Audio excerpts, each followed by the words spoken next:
जय हिंद दोस्तों, स्वागत है आप सभी का एक बार फिर से BK study corner YouTube channel में। आइए शुरुआत करते हैं आप सभी का अगला जो है पीवाईक्यू सेट, और ये है 19/10/2014 वाला, है ना। कल भी यही कराए थे, लेकिन ये है यूनिक पब्लिकेशन वाला। इसमें क्वेश्चन जो है वो थोड़ा चेंजिंग है, तो सब कुछ हम लोग कराते जा रहे हैं, आप सभी को पता ही होगा। तो इत्मीनान से कॉपी पेन लेकर के बैठ जाइए और सेट लगाना शुरू कीजिए। यदि सेट लगाते हैं तो बहुत अच्छी बात है, सेट नहीं भी लगाते हैं तो कम से कम जो है ना, जो हम क्वेश्चन आंसर करते जा रहे हैं, बताते जा रहे हैं, वो सुनते जाइएगा तो याद हो जाएगा। तो चलिए इसकी शुरुआत करते हैं फटाफट से। यदि सेट लगाते हैं तो लगाइए। देखिएगा, पहला क्वेश्चन कह रहा है कि निम्नलिखित में से कौन द्विखंडन योग्य प्रकृति तत्व है। बताइएगा, कलर हम चेंज कर लेते हैं। बताइए, निम्नलिखित में से कौन द्विखंडन योग्य प्रकृति तत्व है। करेक्ट आंसर बी हो जाएगा, यूरेनियम 235। ध्यान रखना है, ठीक है। जो परमाणु भट्टी वगैरह होता है ज़्यादातर उसमें इसी का इस्तेमाल किया जाता है, यूरेनियम 235 का। ये थोड़ा शुद्ध रूप होता है। अगला क्वेश्चन देखिए, प व्यंजन का उच्चारण स्थान कहाँ होता है। प बोलते हैं, कहाँ से उच्चारण होता है, तो कहेंगे सर ये कंठ और ओष्ठ से होता है। प ये कंठ और ओष्ठ, सिर्फ ओष्ठ नहीं बोलिएगा, कंठ और ओष्ठ दोनों से होता है। तो करेक्ट आंसर हो जाएगा ऑप्शन डी। ध्यान रखना है। नेक्स्ट क्वेश्चन पर आइए, निम्नलिखित में से कौन सा एक पायरीमिडीन क्षार नहीं है। राइट आंसर डी हो जाएगा, गुआनिन। ध्यान रखना है, कौन सा हो जाएगा, कहेंगे गुआनिन। मोहनजोदड़ो का शाब्दिक अर्थ क्या है। तो मोहनजोदड़ो का मतलब होता है मृतकों का टीला। क्या हो जाता है, मृतकों का टीला। सी आंसर होगा। अगला क्वेश्चन देखिए, होम रूल लीग आंदोलन किसने प्रारंभ किया था। बताइए, होम रूल लीग आंदोलन ये किसने प्रारंभ किया था। डी होगा करेक्ट आंसर, एनी बेसेंट और लोकमान्य तिलक ने। ठीक है, तो डी करेक्ट आंसर होगा। अगला क्वेश्चन ये मैथ का है, आंसर इसका सी हो जाएगा। ध्यान रखना है, 0 बना करके देखिएगा। वैसे ये है ना, मैथ का है तो बना लीजिएगा। ये भी देखिए मैथ का है, सी हो जाएगा। इसका आंसर भी 5 होगा। अगला देखिए, सभी जातिवाचक संज्ञा का समूह इनमें कौन है। बताइए, लड़का, नागरिक और कार, ये सभी क्या है, कहेंगे जातिवाचक संज्ञा के अंतर्गत आएंगे। तो करेक्ट आंसर कौन सा होगा, ऑप्शन बी बिल्कुल सही है। अगला क्वेश्चन इंग्लिश का है, तो राइट आंसर हो जाएगा इसका ऑप्शन बी, विल कीप। अगला क्वेश्चन देखिएगा, गलत कथन को चिन्हित करना है। विधानसभा के सदस्य की सदस्यता भंग की जा सकती है यदि। कब भंग की जा सकती है विधानसभा के जो सदस्य होते हैं उसकी सदस्यता। तो यहाँ पर आप ऑप्शन आराम से देख सकते हैं। वह भारत सरकार या किसी राज्य सरकार में लाभ के पद पर आसीन हो, वह मानसिक रूप से विक्षिप्त हो, वह दिवालिया हो, या फिर उसकी आयु 30 वर्ष की हो। बताइए, इनमें करेक्ट आंसर कौन सा हो जाएगा। तो देखिए, इसका करेक्ट आंसर ऑप्शन डी वाला हो जाएगा, उसकी आयु 30 वर्ष की हो। ठीक है, ध्यान रखना है। नेक्स्ट क्वेश्चन पर आइए, नागार्जुन सागर बांध जिस नदी पर स्थित है वह कौन सी नदी है। नागार्जुन सागर बांध, तो करेक्ट आंसर ऑप्शन ए हो जाएगा, कृष्णा नदी पर है। ध्यान रखना है, नागार्जुन सागर बांध कृष्णा नदी पर। भारत में प्रथम बार जो है आम चुनाव कब हुआ था। पहली बार आम चुनाव कब होता है, कहेंगे 1952 ईस्वी में। बी करेक्ट आंसर होगा। एक तत्व ऑक्सीजन के साथ अभिक्रिया करके उच्च गलनांक वाला यौगिक निर्मित करता है, यह यौगिक जल में विलेय है। ठीक है, तो संभावित तत्व कौन सा होगा। ए होगा करेक्ट आंसर, कैल्शियम। परमाणु संख्या 20 होता है, सी है इसका परमाणु संकेत होता है। ये मैथ का क्वेश्चन है, राइट आंसर इसका ऑप्शन सी हो जाएगा। ठीक है, यदि आप सभी बनाते हैं तो बना लीजिएगा। ईर्ष्या का सही वर्ण विच्छेद पूछ रहा है, क्या हो जाएगा बताइए। तो देखिए, इसका करेक्ट आंसर डी वाला हो जाएगा, दीर्घईकार प्लस र में हलंत वाला, फिर मूर्धन्य स्व में हलंत वाला, फिर यो में हलंत वाला, और आ हो जाएगा। ठीक है, तो करेक्ट आंसर हो जाएगा कौन सा, कहेंगे सर ऑप्शन डी बिल्कुल सही है। अगला क्वेश्चन देखिएगा, संस्कृत व्याकरण का पिता, मस्त क्वेश्चन है, बताइएगा किसे कहा जाता है संस्कृत व्याकरण का पिता।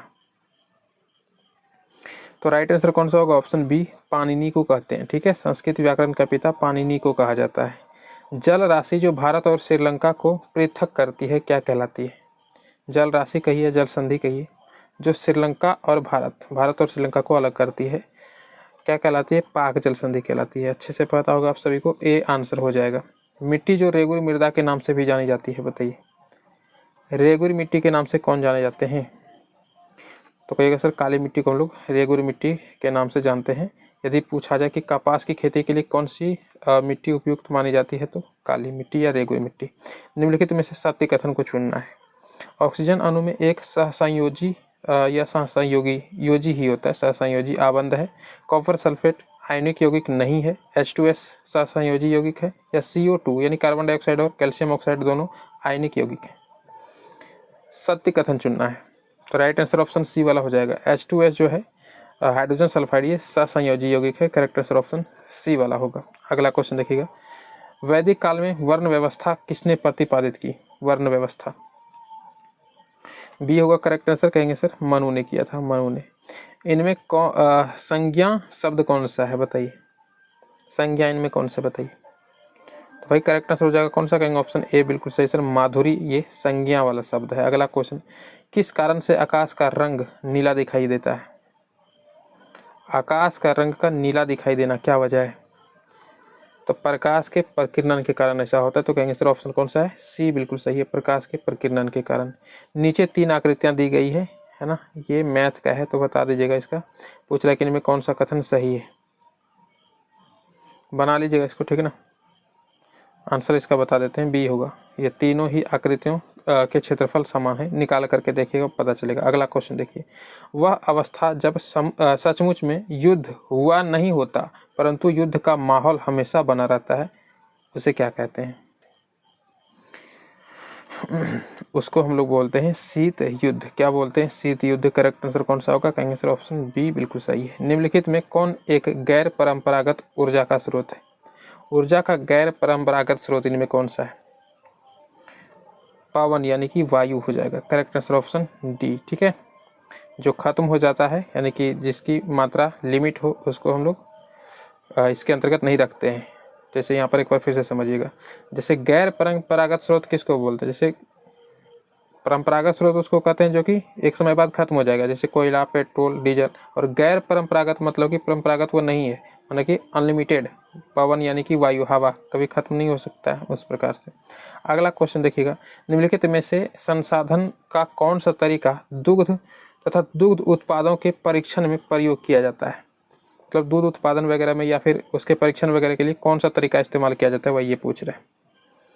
तो करेक्ट आंसर हो जाएगा पाश्चुरीकरण किया जाता है। कौन सा कहेंगे सर? पाश्चुरीकरण। करेक्ट आंसर ऑप्शन सी हो जाएगा। अगला क्वेश्चन देखिएगा, यहाँ पर क्या पूछ रहा है, कहता है कि राष्ट्रपति द्वारा राज्यसभा में मनोनीत सदस्यों की संख्या कितनी होती है? क्वेश्चन थोड़ा सा और बड़ा कर लें क्या? मैक्सिमम है बड़ा, अब इससे बड़ा नहीं होगा। तो बताइएगा, राष्ट्रपति द्वारा राज्यसभा में मनोनीत सदस्यों की संख्या कितनी होती है? तो भाई करेक्ट आंसर कौन सा होगा? ऑप्शन सी कहेंगे सर 12। अगला क्वेश्चन ये है इंग्लिश का, तो राइट आंसर इसका बता देते हैं, बी हो जाएगा, ठीक है ना। बाकी आप सभी लोग बना लीजिएगा, हर इसका आंसर है। अगला क्वेश्चन देखिए, भारत में पंचायती राज व्यवस्था को लागू करने वाला प्रथम राज्य। बढ़िया क्वेश्चन है, बताइएगा पंचायती राज व्यवस्था लागू करने वाला पहला राज्य। तो बहुत बार आप सभी को बताए हैं, कहिएगा सर राजस्थान से स्टार्ट होता है। अगला क्वेश्चन देखिए, भारत में निम्नलिखित में से कौन सा प्रदेश झूम कृषि के लिए प्रसिद्ध है? झूम की खेती के लिए प्रसिद्ध कौन सा प्रदेश है बताइए? तो राइट आंसर हो जाएगा ऑप्शन डी, पूर्वोत्तर क्षेत्र, ध्यान रखना है, ठीक है। अगला क्वेश्चन देखिएगा, शहर जो भारत की सिलिकॉन वैली के नाम से जाना जाता है, कौन सा शहर? ये भी बढ़िया क्वेश्चन है। राइट आंसर ऑप्शन ए होगा बेंगलुरु को, ठीक है। बेंगलुरु भारत की सिलिकॉन वैली के नाम से जाने जाते हैं। अगला क्वेश्चन देखिए, चींटी या मधुमक्खी के काटने पर उसके डंक में निम्न द्रव पाया जाता है। मतलब मधुमक्खी या फिर चींटी के डंक में कौन सा एसिड पाया जाता है जो कि हमें है ना जलन पैदा कर देता है? राइट आंसर फॉर्मिक एसिड होगा, आप सभी को अच्छे से पता होगा, HCOOH। अगला क्वेश्चन देखिएगा, ये इंग्लिश का है। करेक्ट आंसर इसका ए हो जाएगा, हैड, ठीक है ना। तो बना ये आप सभी लोग इंग्लिश का है, देख लीजिएगा। अगला क्वेश्चन कह रहा है कि ये समीकरण दे रखा है, कहता है इस अभिक्रिया में कौन सा पदार्थ अवकारक की तरह कार्य कर रहा है? अवकारक इनमें कौन है? तो भैया इसका NH3 हो जाएगा ना, अमोनिया यहाँ पर अवकारक की तरह कार्य कर रहा है। तो करेक्ट आंसर कौन सा होगा? ए यहाँ पर बिल्कुल सही है। अगला क्वेश्चन देखिए, सिक्किम एवं चीन यानी कि भारत एवं चीन किसके मध्य से एक दूसरे से जुड़े हैं? यानी भारत का सिक्किम वाला एरिया और चीन जो है ये किस एक दूसरे से जुड़े हुए हैं? दर्रा बेसिकली यहाँ पर पूछ रहा है, किस दर्रे से जुड़े हैं? तो नाथुला दर्रा से जुड़ा हुआ, आप सभी को अच्छे से पता होगा। नाथुला और जयलेपला दर्रा कहाँ पर है? सिक्किम में है ना, जयलेपला दर्रा। दोनों ध्यान रखिएगा।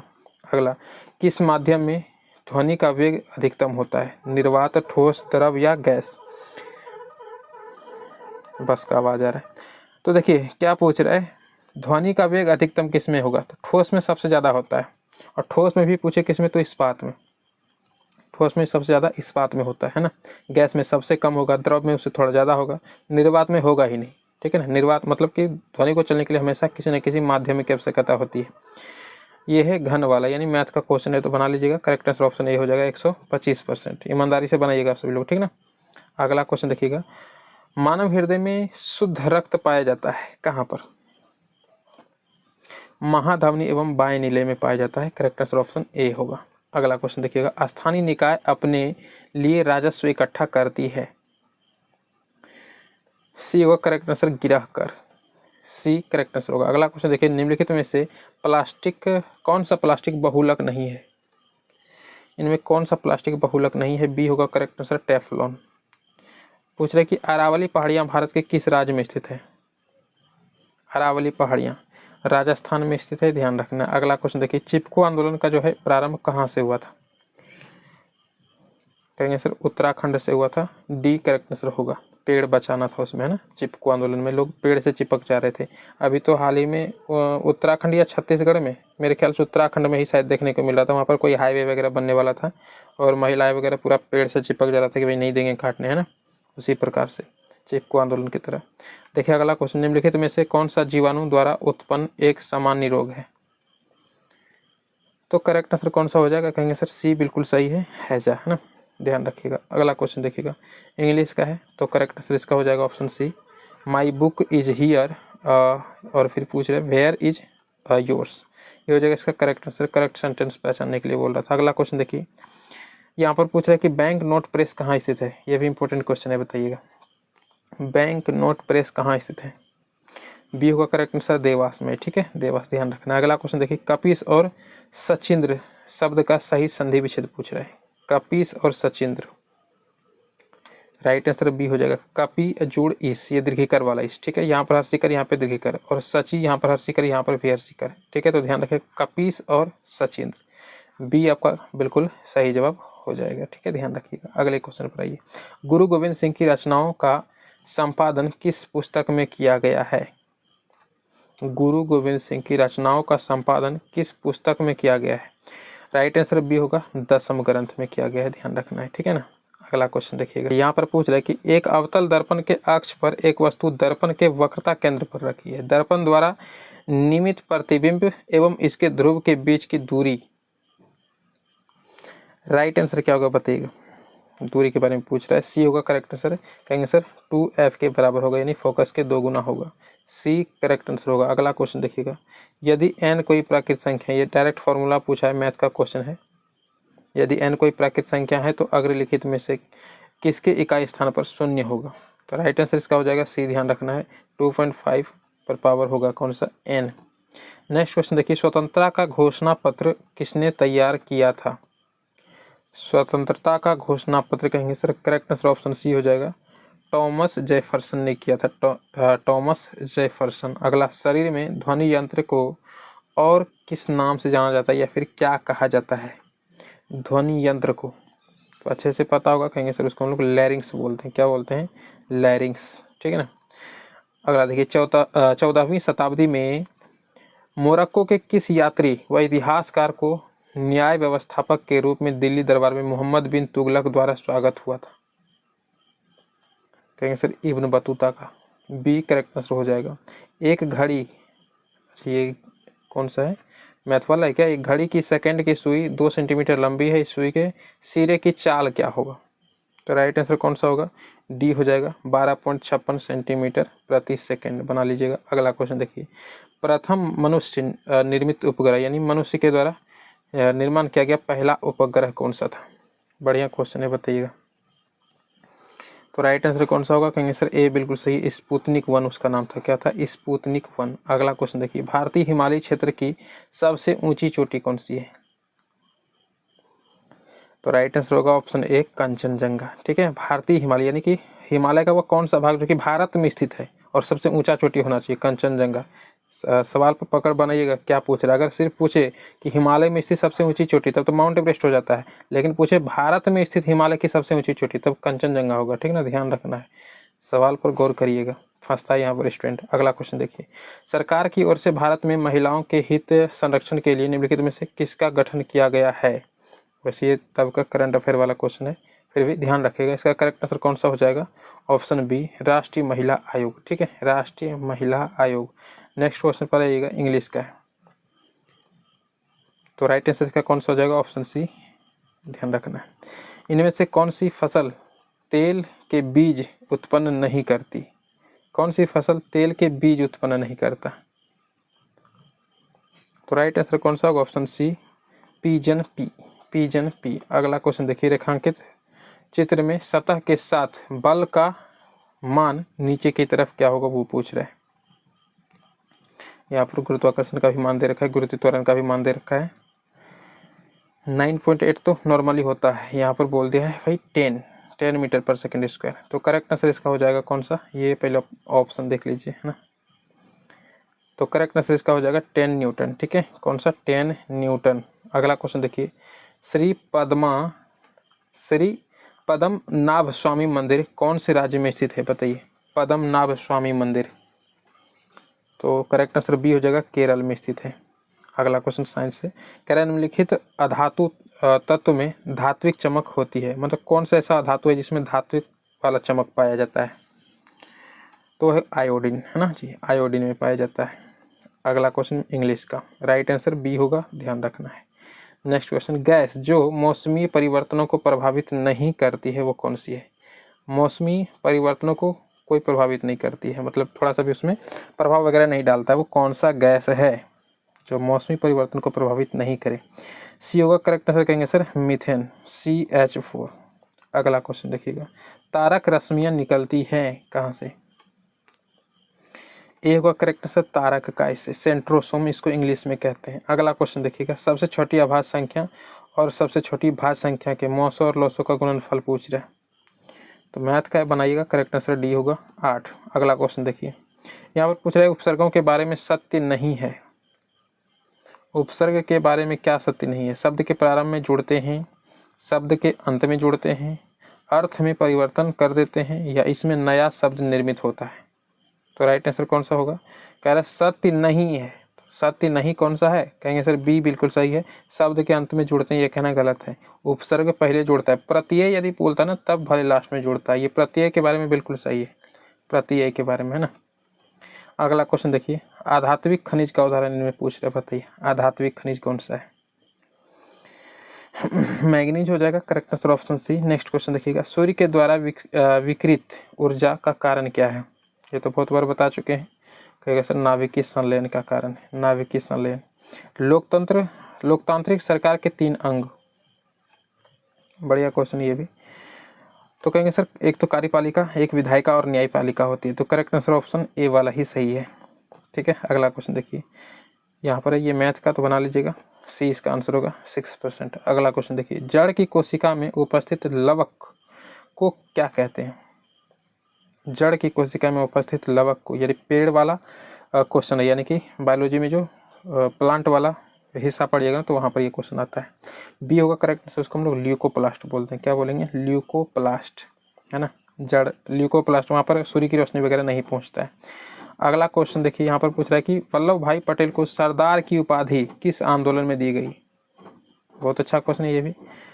सरदार वल्लभ भाई पटेल को सरदार की जो उपाधि दी गई थी वो किस आंदोलन में इन्हें मिला था, तो कहेंगे सर बारदोली आंदोलन में मिला था। बारदोली की महिला और महात्मा गांधी ने मिलकर इन्हें सरदार की उपाधि दिया था ना जी, करेक्ट आंसर ऑप्शन सी हो जाएगा। अगला क्वेश्चन देखिए, मात्रा स्थिर रखते हुए जब किसी पिंड की गति दोगुनी कर दी जाए तो क्या होगा।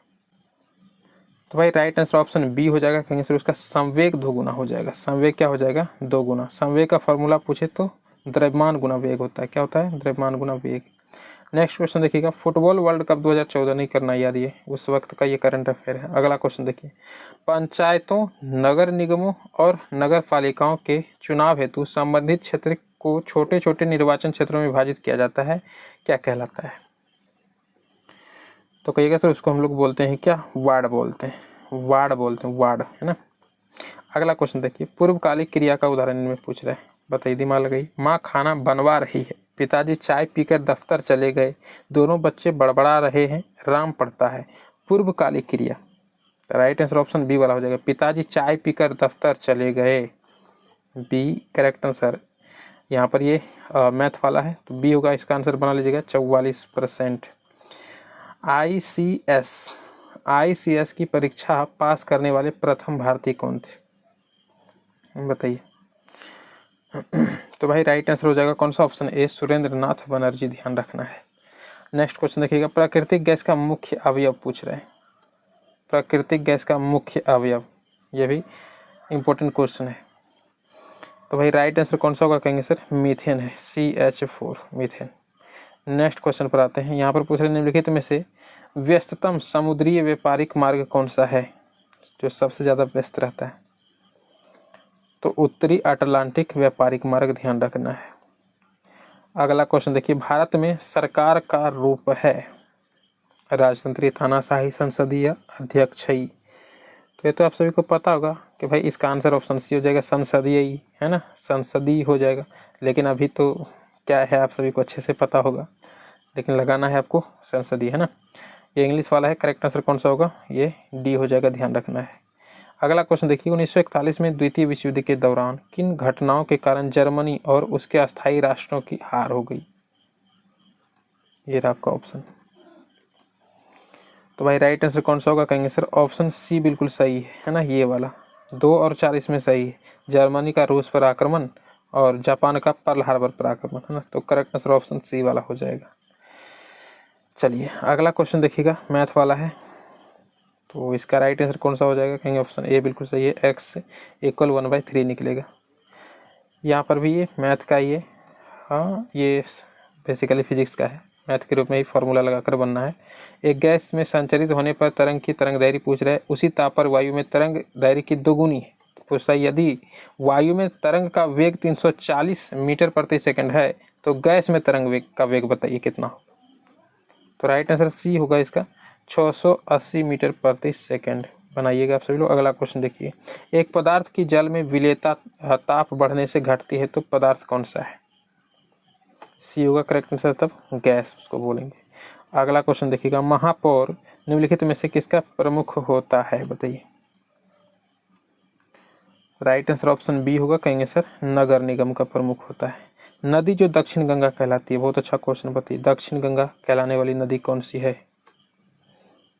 तो राइट आंसर कौन सा होगा, कहेंगे सर गोदावरी नदी को दक्षिण गंगा के नाम से जानते हैं। लोकमान्य तिलक के विषय में निम्नलिखित में से कौन सा कथन गलत है, यानी कि सही नहीं है, तो गलत ही है ना, बताइए। उन्होंने मराठी पत्र केसरी प्रकाशित किया था, वह नरमपंथी कांग्रेसी नेता थे। उन्होंने गणपति एवं शिवाजी नामक त्योहारों की शुरुआत की। उन्हें 1997 में वैमनस्य एवं घृणा फैलाने के आरोपों के लिए कैद किया गया था। तो इसका राइट आंसर हो जाएगा कौन सा, कहेंगे सर बी वाला, वो नरमपंथी कांग्रेसी नेता थे, कहना गलत है, बी करेक्ट आंसर होगा। अगला क्वेश्चन देखिएगा, भारत में मैंगनीज का सर्वाधिक प्रतिशत उत्पादन करने वाला राज्य कौन सा है, मैंगनीज का।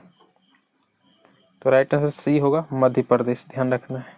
अगला क्वेश्चन, लोकतंत्र जनता द्वारा और जनता के लिए शासन है, एक बार और करा चुके हैं, पूछ रही है किसका कथन था, अब्राहम लिंकन का कथन था, बी करेक्ट आंसर होगा। भारत का संविधान लिखित है, संघीय, एकात्मक या परंपराओं पर आधारित है। तो कहेंगे सर एक तो लिखित तो है सर, ये सही है, और संघीय भी है, एकात्मक नहीं गलत है, और परंपराओं पर आधारित ये सब कहना गलत है। तो कौन सा हो जाएगा, 1 और 2 बिल्कुल सही है, ऑप्शन ए बिल्कुल सही है भाई यहाँ पर, है ना। चलिए अगला क्वेश्चन ये अनुपात समानुपात वाला है, बना लीजिएगा, लास्ट में तीनों का अनुपात पूछ रहे हैं, जो डबल बार आया है उसको बीच में रख लेना है। तो करेक्ट आंसर इसका कौन सा हो जाएगा, कहेंगे सर ऑप्शन डी बिल्कुल सही है, ये हो जाएगा 8, 12, 15 बनाइएगा, ठीक है ना। हिमखंडों के पिघलने का मुख्य कारण क्या है, बताइए। सी होगा करेक्ट आंसर, भूमंडलीय ताप वृद्धि, है ना। भूमंडलीय ताप वृद्धि मतलब कि जो पृथ्वी की सतह है वहाँ पर ताप में काफ़ी ज़्यादा वृद्धि हो रही है। अगला क्वेश्चन देखिए, क्वेश्चन निम्नलिखित में से कौन सा जीवाश्म ईंधन नहीं है। तो राइट आंसर कौन सा होगा, कहेंगे सर यूरेनियम, जो कि जीवाश्म ईंधन नहीं है। भारत में सती प्रथा का विरोध में आंदोलन का नेतृत्व किसने किया था, सती प्रथा के विरोध में आंदोलन का नेतृत्व किसने किया था? तो कहेंगे सर राजा राम मोहन राय ने किया था। बी करेक्ट आंसर होगा। वर्जियस विधि द्वारा कृत्रिम पेट्रोलियम प्राप्त करने में निहित है। बी होगा करेक्ट आंसर। कोयला और हाइड्रोजन के बीच की अभिक्रिया है दिखाती है, यानी अभिक्रिया के फलस्वरूप ये बनती है। तो करेक्ट आंसर ऑप्शन बी वाला होगा। इनमें से कौन सा देश त्रिदेशीय संधि का सदस्य नहीं था? तो कहेंगे सर इटली नहीं था, है ना। करेक्ट आंसर ऑप्शन डी होगा। Last 2 question. लोहे पर कलई के लिए निम्नलिखित में से किस धातु का उपयोग किया जाता है जिससे कि इसके क्षय होने से रोका जा सकता है? लोहा पर किस चीज़ का कलई किया जाता है? तो कहेंगे सर जिंक चढ़ा दिया जाता है ना। तो करेक्ट आंसर ऑप्शन ए होगा। लास्ट क्वेश्चन देखिएगा क्या कह रहा है यहाँ पर। ये छोटा नहीं होगा क्या? ये भाई ये क्या बात है, छोटा हो ही नहीं रहा है, ना छोटा हो रहा है ना बड़ा हो रहा है। चलिए हटाइए। तो बताइएगा यहाँ पर जापान, जर्मनी और इटली ने मिलकर एक गुट का निर्माण किया था जिसका नाम क्या था? ये भी बहुत बार करा चुके हैं। धूरी शक्ति उसका नाम था ना। करेक्ट आंसर ऑप्शन ए हो जाएगा। आप बताइएगा कि आपका 100 में से कितना सही हुआ है ना। 100 में से बताइएगा कि आपका कितना सही हुआ, ठीक है। और डिस्क्रिप्शन में प्लेलिस्ट का लिंक मिल जाएगा। पिछला क्लास नहीं देखे हैं तो देख लीजिएगा और टेलीग्राम चैनल को ज्वाइन कर लीजिएगा PDF वगैरह के लिए। तो मिलते हैं नेक्स्ट क्लास में, तब तक के लिए जय हिंद।